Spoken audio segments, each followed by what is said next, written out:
सरस्वती का अर्थ होता है बहाव। यह बहाव केवल पानी का नहीं बल्कि विद्या और कला का भी है।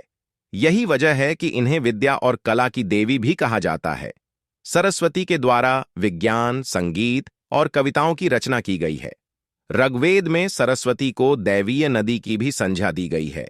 साथ ही इन्हें पवित्रता और उर्वरता की देवी भी कहा गया है।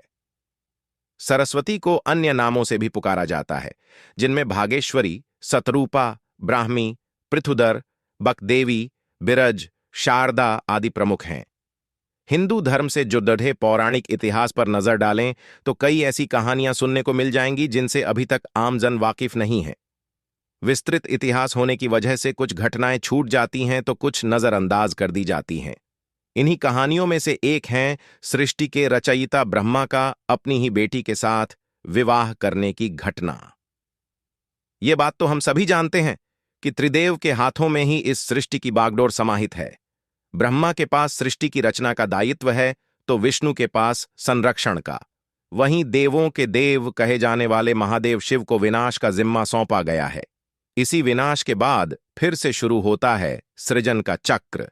ब्रह्मा का अपनी ही बेटी के साथ विवाह करने की इस घटना का उल्लेख सरस्वती पुराण में वर्णित है। सरस्वती पुराण के अनुसार सृष्टि की रचना करते समय ब्रह्मा ने सीधे अपने वीर्य से सरस्वती को जन्म दिया था। इसलिए ऐसा कहा जाता है कि सरस्वती की कोई मां नहीं, केवल पिता ब्रह्मा थे।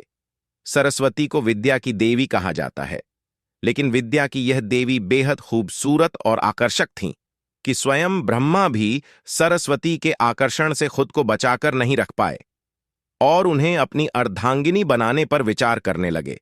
सरस्वती ने अपने पिता की इस मनोभावना को भांपकर उनसे बचने के लिए चारों दिशाओं में छिपने का प्रयत्न किया, लेकिन उनका हर प्रयत्न बेकार साबित हुआ। इसलिए विवश होकर उन्हें अपने पिता के साथ विवाह करना पड़ा। ब्रह्मा और सरस्वती करीब 100 वर्षों तक एक जंगल में पति पत्नी की तरह रहे। इन दोनों का एक पुत्र भी हुआ जिसका नाम रखा गया था स्वयंभू मनु। इसके उलट मत्स्य पुराण के अनुसार ब्रह्मा के 5 सिर थे। कहा जाता है जब ब्रह्मा ने सृष्टि की रचना की तो वह इस समस्त ब्रह्मांड में अकेले थे।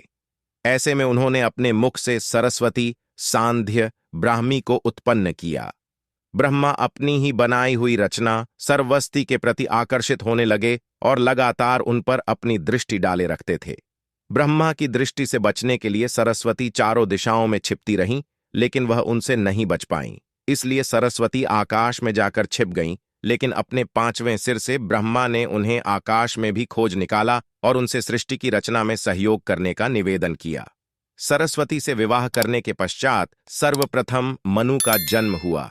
ब्रह्मा और सरस्वती की यह संतान मनु को पृथ्वी पर जन्म लेने वाला पहला मानव कहा जाता है।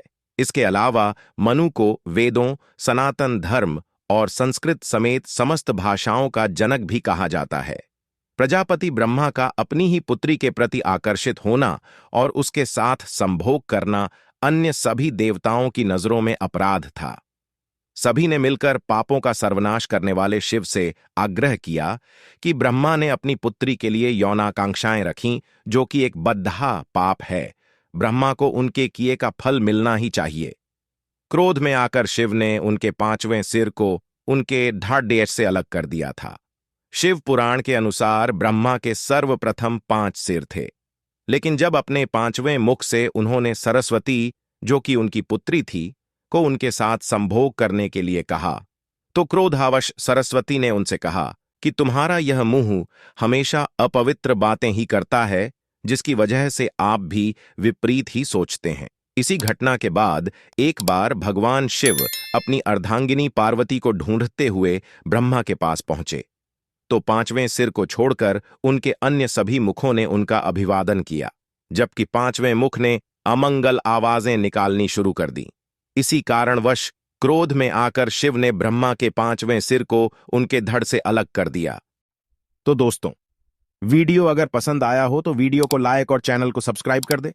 आपका एक लाइक शेयर हमें आपके लिए नए वीडियो लाने के लिए प्रेरित करता है। और आपने अगर हमारे चैनल को पहले से सब्सक्राइब करके रखा है तो आपको बहुत बहुत धन्यवाद। तो चलिए हम मिलते हैं किसी और एक इंटरेस्टिंग वीडियो में। तब तक के लिए राम राम।